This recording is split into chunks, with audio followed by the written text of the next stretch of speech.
Senoje gudžioje girėje susitiko du slibinai. Sveikas, Artakai.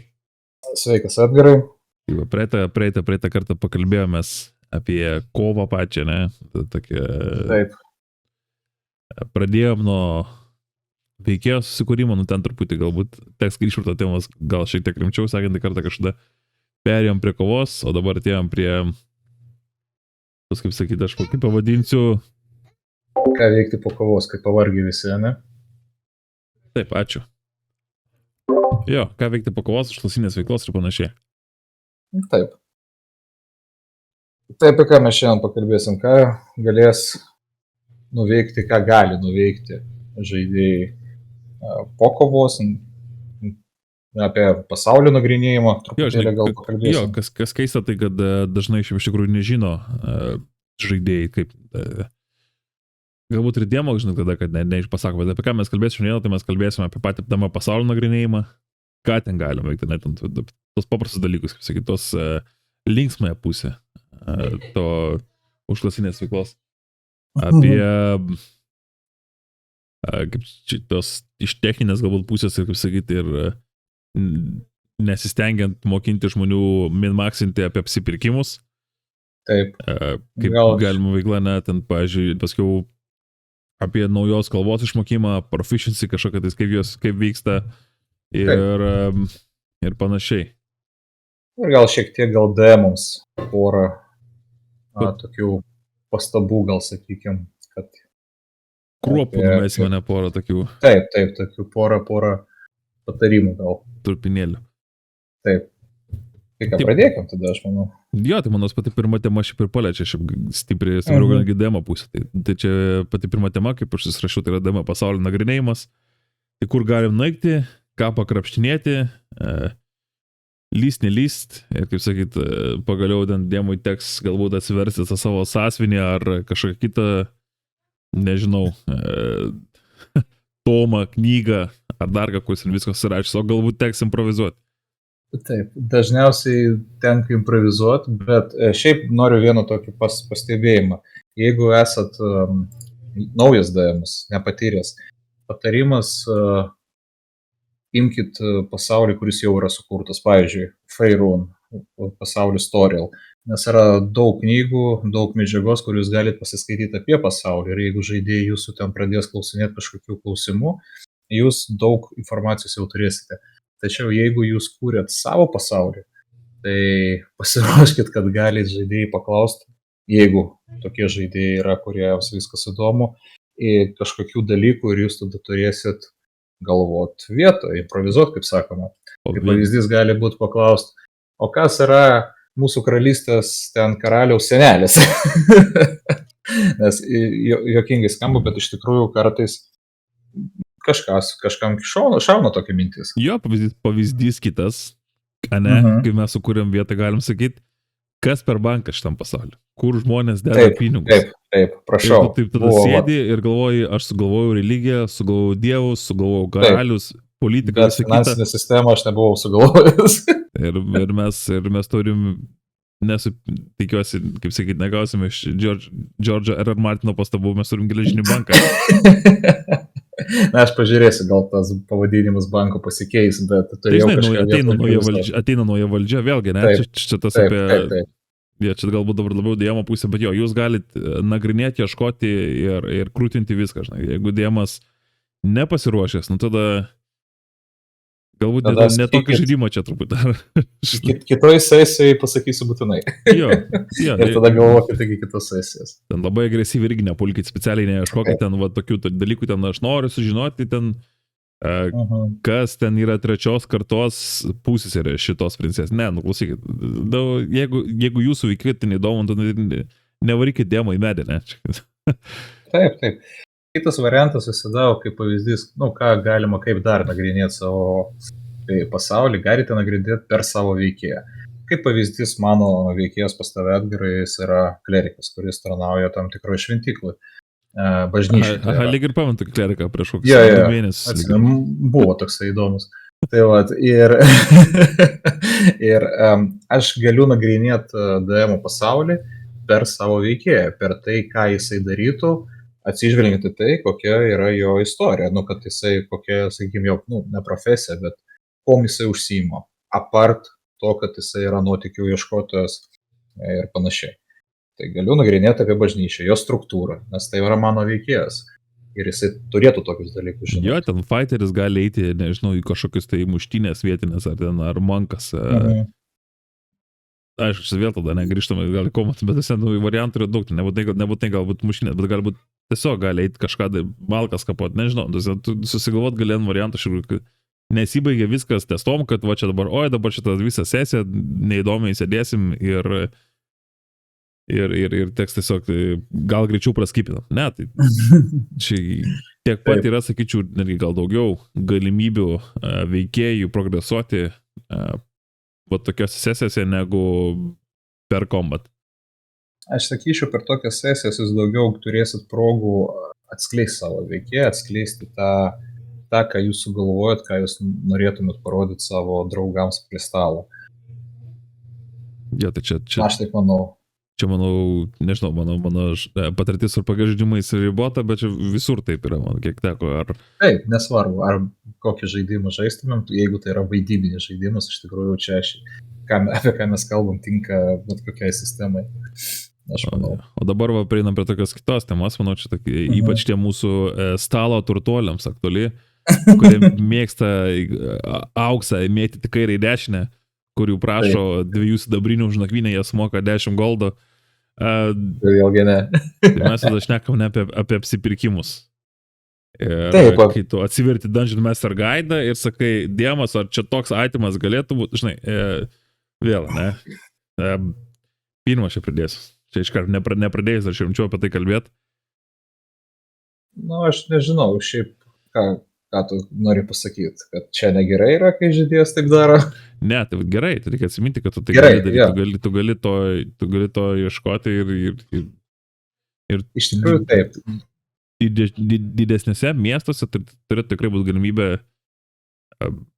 priklauso vėl čia ar naudojat dėmų pilnai sukurtą pasaulį, ar tai kažkokį tai prieš tai padaryti. Ir vėl, vis tiek nuo dėmų priklauso, bet kokiu atveju, nesvarbu koks pasaulis, ar homebrew, ar prieš tai jau parašytas. Viską įmanoma nusipirkti, viską įmanoma atsirasti. Taip, bet jūs visada galite klausti. Jeigu jūs kažkas yra įdomu, atsiminkite, čia kalbant, konkrečiai apie mūsų temą, apie daiktų įsigijimą, magiškų kažkokių priemonių. Jeigu jūs norit kažką, pavyzdys, aš noriu turėti bag of holding, daiktas, kuris leis man daug daiktų susikrauti ir daug nesvers, ar mano veikėjai bus patogiau nešti visus daiktus ar visą tos dalykus, kuriuos mes radom, neteisėtai pasisavinam ar panašiai. Tai aš galiu paklausti DM, ar gali mano veikėjas, jisai nori surasti, jisai ieško pardavėjų arba kažką, kas prekiautų magiškais daiktais, arba gal kažkas gamina, ar jisai randa tokios informacijos. Ir čia jau kaip DM-as, jūs irgi galite, aišku, atsižvelgti į tai, ar jūsų pasaulyje daug magiškų daiktų yra, ar stipri magija. Ir tada pasakyti, gal šitą miestę ne, bet yra gandas, kad kitą miestę yra toks vienas pirkėjas arba, sakykime, kūrėjas magiškų daiktų. Ir jūs galite iš to padaryti visą istoriją, net iš tikrųjų. Jo, ir čia vėl trupinėlių biškių dėmo, ne, čia ką tu gali su to padaryti, galbūt jisai garsiai ieško čia kažkokio tais magiško nepigaus daiktą ir kažkam vis tiek atras iš nuo akį, kažkas žinos, šitas turi su savimi monetų. Ir štai naktį, nežinau, juos apvogė ar dar kažką ir jie tada turim visas 3-4 sesijas, kai jie bando atgauti savo daiktus. Ar kaip pavyzdys, ne, kaip pas mūsų Martynas susiperka 3 mėnesių maisto atsargas viso miesto. Tai čia buvo labai stipru iš tikrųjų. Ir kodėl čia visi mane žiūri, kai jisai ten krauna su savai, ką žinau, 2 vestuvėm užtenkamai produktų, žinai. Kas buvo ir labai buvo tai veikėja, žinai, interpretas. Ir pliusas paskui partija neturi galvoti apie tai, kad jie maisto jiems neužtenka. Jo, tai va, apsipirkimas tai, ačiū. Apsipirkimas tai nėra vien tik tais magiški daiktai, paušinai, ten gyvybės eleksyrai, kaip sakom, priešnučiai ir dar kažką, tai yra magiški komponentai, strėlės. Šitą dalyką gali atsiminti, žinai, gali ne, čia tavo reikalas, bet tai kiekvienas tokia veikla taip pat yra galimybė vystyti kažkaip arba daugiau pasakyti apie savo veikėją, ne? Sakykime, kažkodėl jisai perka spasto labai daug. O kai tada Hebra klausia, kodėl taip darai ir galbūt jisai, nežinau, kiekvieną kartą prieš naktį padaro visą pilną vienas namuose sistemą aplink, žinai, kempą. Gali būt. Šiaip dar toksai gal vienas toks patarimas devams. Visada pagalvokit dėl magiškų daiktų. Čia toksai truputėlį trumpas mažas. Magiški daiktai kartais gali būti labai stiprus ir jeigu jūs neapgalvotai duosit pakankamai stiprų daiktą, gali sugadinti visų jūsų planų. Ir jeigu jūs jau taip padarėt, jokių būdų neatiminėkit tų magiškų daiktų iš žaidėjų, nes jūs, sakykime, apsiskaičiavot. Jeigu jau davėt, palikit. Visada pasigalvokit, ar tikrai verta tokį daiktą duoti. Jeigu jums atrodo, kad, jeigu manot, kad čia bus per daug, nes jums paskui sunku bus su tuo kažką daryti, tai tada gal, pagalvokit, neduokit tokį daiktą. Arba neduokit, bet ne iš karto. Skėlinkit ant counters tada, žinai. Jeigu jau padarai, tada teks ant counters. Bet čia gal, aš manau, mes kai kalbėsim apie DM-ams, gal kažkas aktualesnė informacija, kaip encounters daryti ateičiai, aš įsivaizduoju, gal daugiau galėsim tada pakalbėti. Šiaip norėčiau prie tos temos kitos prieiti.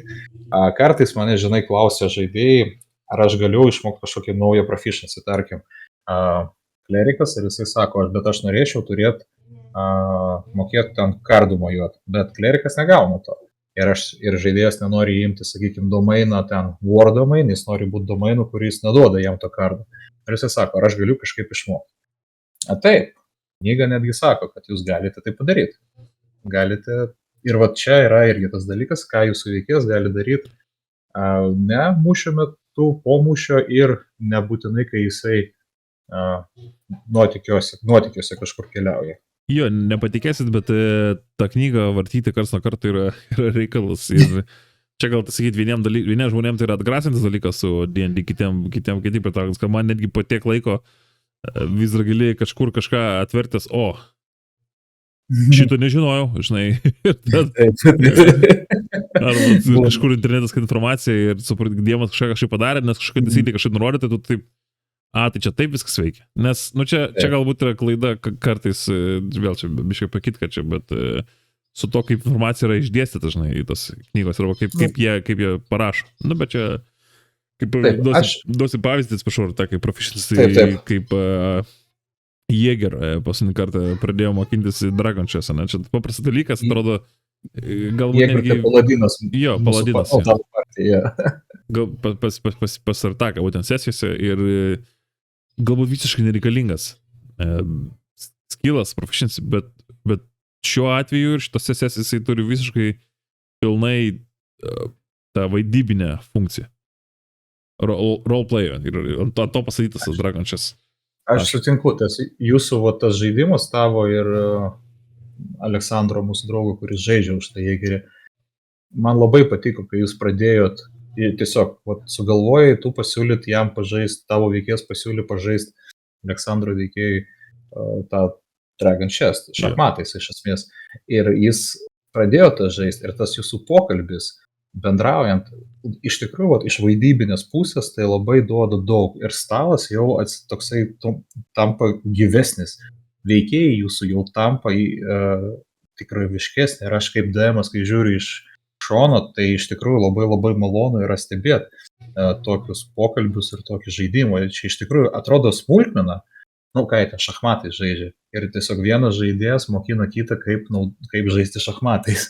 Bet pokalbiai, kurie vyksta tame tarpe, iš tikrųjų tai labai labai gera priemonė atskleisti veikėjus, kaip mes ir kalbėjom pradžioje mūsų pokalbio. Noriu paminėti, kad netgi turėdamas proficiency, aš pirmas 2 mačus, 2 ar 3 mačus pralaimėjau, kas irgi buvo labai juokinga.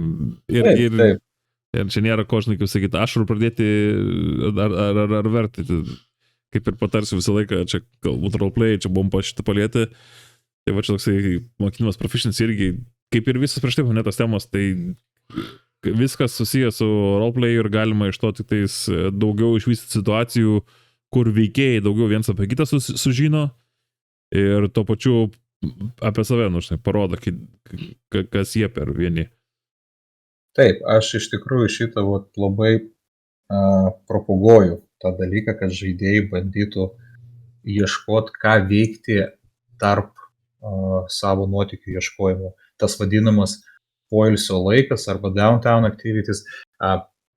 Aišku, reikia dar pabrėžti tokį dalyką, kad dažniausiai, kai mes žaidžiam paprastą D&D sesiją, kaip yra, mes turim vieną dieną, kai žaidėjai kažką atlieka, ten kova, sakykime, labai stipriai buvo, visus resursus išnaudoja, paskui jie gauna periodą, kai jie naktį praleidžia, išmiega ir tada atsistato visi jų spalslotai, visi gebėjimai, viskas, kas po ilgos pertraukos, po ilgo poilsio atsistato, viskas atsistato. Ir tada, kaip žaidėjai, automatiškai mes einam toliau ir mes neduodam mūsų veikėjams pailsėti.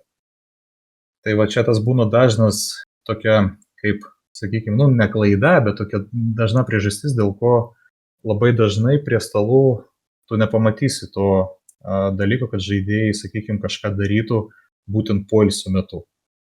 Jie visada ieškos, kas toliau, jo. Šiaip gaila labai, kai tenka, man pačiam, kas tik tai buvo situacija, kur nenori žmonės, nagrinėtis, gilintis į tą šitą pusę žaidimo ir labiau susifokusuoja ties kažkokiais tai pagrindiniais įvykiais ir panašiai. Bet kartais, kaip sakyti, reikia laiko atsiskleisti žaidėjams, to labiau jeigu naujas stalas susirinkęs ir nauji žaidžia, reikia prakentėti tą, ne?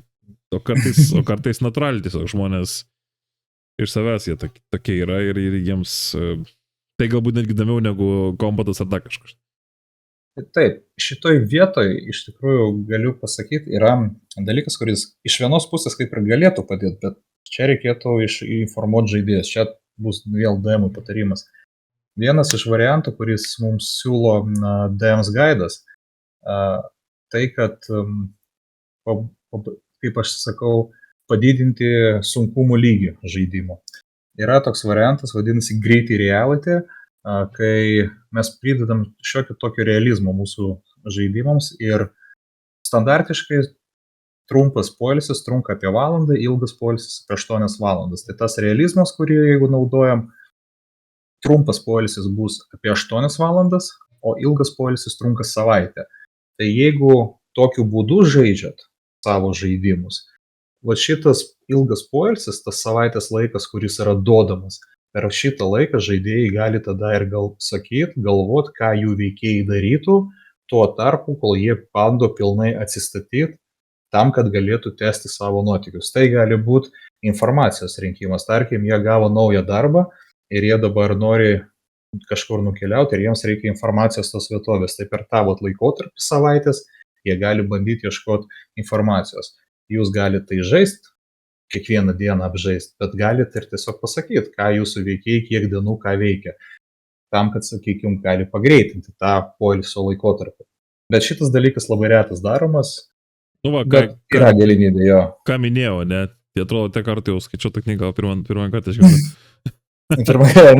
Yra. Man teko vieną kartą taip žaisti ir patikėk, ritualai buvo patys geriausi spalai, kurie mums padėdavo, nes ypač spalkasteriams. Gali viską dabar naudoti. Taip. Tai va, ir čia gal tas eitų prie mūsų tos 4 punkto, kad dėl profesijų. Aš tai stabdys truputį, tu buvai paminėjęs apie tą poilsį ir panašiai, apie tai išilsėjimą. Čia per tą pačią galim pridėti prie veiklų ir tą minėjom nors pirmoji sesijai. Mes neseniai pradėjom naudoti ir aš savo sesiją pradėjau naudoti tą Baldur's Gate dalyką. Nu čia gal ne Baldur's Gate sugalvoju, esu būtent tai, kad tu reikia tam tikro kiekio maisto, kad tu galėtum gauti tą vadinamą pilną poilsį, tą long rest. Atsigauti spalslotus ir panašiai. Ir vėl čia nebūtina suspirti 3 mėnesius į priekį visą maistą mieste. Galbūt gali išeiti raugas ir rangeris kartu medžioti. Arba galbūt išeis ne raugas ir rangeris, o klerikas ir paladinas su šarvais ir blizgančiais ir visokiais garsais miške, žinai. Klink. Variantų, žinai, galbūt 2 komandas, galbūt vieni medžioja, kas daugiau, kas medžios, žinai. Arba klerikas tiesiog pagamins maistą. Sukčiaus. Nu, tų veiklų tarptų šnaikovų, kaip sakyti, ar kelionėje, ar mieste yra daug nuo apsipirkimų ir kaip tu sakei, ne prie 4 prieinam kokia ta tema, ar ta, kaip buvo geras pasakykim. Profesijos. Vat ką mes galim su profesijom daryti. Nes šitas dalykas, aš gal sakyčiau netgi su mūsų įrankiais. Arba jūsų, ir įrankiai, kurios naudoja jūsų veikėjai, ką su jais galima daryti laisvo metu, ir vat su jūsų priešistorė. Sakykime, jūs pagal savo backgroundą esat sage, tarkim. Ir vat kaip jūs galite tai išnaudot, ne mūšio metu, arba, iš tikrųjų mūšio metu būtų sunkiau išnaudot, bet kaip jūs galite tai panaudot savo tą, pavadinkim, profesiją ir jūsų įgūdžius. O čia kur išlenda tas backgroundas labiau, ne? Gal tai archetipai? Taip, kur išlenda tavo backgroundas. Pavyzdžiui, jeigu tavo veikėjas ten yra, buvo ten, nežinau, barbaras, jisai koks turi kirvį ir jam trūksta pinigų ir jis toksai, žiūrėk, DM, aš noriu eiti, užsidirbti, ką aš moku sunkiai kažką mušti, žudyti, bet šitą miestą žudyti draudžiama, todėl aš einu ten pas medkirčius, paprašau, kad mane priimtų ten porai dienų ir aš einu kirsti medžius, tarkim, tam, kad galėčiau užsidirbti pinigų. Jūsų barbaras vakar kapojo goblino galvas, o šiandien... Tai čia kaip pavyzdys toksai. Tai jūs šitus dalykus galite apžaisti ir viskas priklausys nuo to, ant kiek jūs panaudosit. Taip. Galbūt jūsų raugas yra assassination raugas. Galbūt yra... Galbūt. Kadangi jie dažniausiai raugas, jisai turi, kaip sakyti, criminal kažkokią backgroundą, ne? Tai jisai gali būti tokius darbus žinot. Ir tu vėlgi, jeigu savaitę esat mieste, gal yra kažkam nelabai nepatinka. Ir iš to vėl ten gali įsirutuliuoti ir įsivystyti N variantus. Tai čia viskas labai priklauso nuo žaidėjo ir nuo demo iš tikrųjų. Taip, šitas dalykas iš tikrųjų labai geras yra, vėlgi, toksai tips DM-ams. Jeigu jūs neturit kažką sugalvoję į priekį savo pagrindiniai istorijai, tai tokios smulkios situacijos, jūs galite išnaudoti jas ir sugalvoti trumpalaikę kažkokią istoriją, kurią galite išvystyti tol, kol jūs galvojat savo pagrindinę istoriją. Nu jo, nebūtina nuo pirmos sesijos žinoti, kad kovosit čia su kažkokiu lyčiu. Ir nuo 3 levelio ruoštis tai kovai. Taip. Pradėti nuo mažų dalykų. Pavyzdys, dabar aš galvoju. Kaip, mano sesijose šiaip buvo... Meluoju, mano sesija prasidėjo viskas nuo žemė prasivirė, išlenda didžiulis demonas, jų čia kovoja. Bet čia tas yra tam tikri, dabar čia gal visai apie kitą, dabar čia pradėjom nusikliauti. Bet esmė, kad yra skirtingi būdai išdėstyti istoriją, kiekvienas pasirenka tai skirtingai. Tai, kaip yra tavo variantas su mažom istorijom ir galbūt pasiūkai pagaliau sugalvojai, čia pagalba tokia dėmus, ne? Kažką didesnio ir yra kitas variantas, kur pradedi su sprogimu, tada sulėtini tempą. Ir tada vėl greitinį. Pasirinkimas. Žodžiu, taip apibendrinant, tai yra daug variantų, ką jūs kaip žaidėjai, iš kurių galite kaip veikėjai veikti demo pasaulyje, ar tai prieš tai sukurtam pasaulyje. Taip, nebijokit nagrinėti, nebijokit klausti demo. Jeigu jūs kažką sugalvojot ir norit daryti, būtinai paklauskit demo. Nes geras demas, jisai pagalvos, kaip padaryti tai, taip, kad jūs galėtumėt padaryti tai, ką jūs sugalvojot. Arba pasakys jums, rasti kažkokį daiktą. D&D žavesys, sakyčiau, yra tame, kaip ir bet kurio kito tokio vadinų žaidimo, bet bent jau D&D, kiek aš žinau, daugiausiai su juo patyręs, tu gali daryti, ką nori. Turiminį, jeigu tai tik, aišku, kažkaip tais kitų žaidėjų nepaliečia, taip kaip neturėtų palies. Nori tu atsidaryti taverną kažkokią tais, jeigu turi pakankamai pinigų, drąsiai prašau. Jeigu čia vėl čia nuo dėmo, aš nepriklauso, bet nori ten kažką, nebūtina pirkti daiktas, tu gali pirkti nekilnojimo turtą, jį nuomoti, galbūt atsidaryti viešnamį, tam viešnamį visur viduj, tuščiavidurės sienos, tuščiavidurės sienos vaikšto šnipai ir klausos informacijos perdavinė. Variantų, kaip tu gali kažką sukurti iš nieko, yra daugybė. Daug, taip. Tiek aprašytų knygose, tiek nebijokite, ne? Ko nebijoti? Taip, nebijot klausti. nebijot nagrinėti ir nebijot smalsauti. Nes smalsumas ne visada pražudo. Katė. Katė. Ne katė, o katė. Kągi. Gerai, ir takai, dėkui tau Dėkui tau, Edgarai. Už pokalbį. Tikiuosi kažkam padėjom, o kažkam tikiuosi pakenkim. Nebijokit, kaip ir mes sakom, nebijokit klausinėti, nebijokit klausinėti komentaruose, ne tik, būtent. Ne tik Discord'e ir gerai, aš ir tai. Ir subscribinkit, jeigu patinka, prenumeruokit lietuviškai, prenumeruokit. Ką mes čia darom, taip. Paremkit du neturtingus libinus. Gerai. Tai tik tiek. Tiek, iki.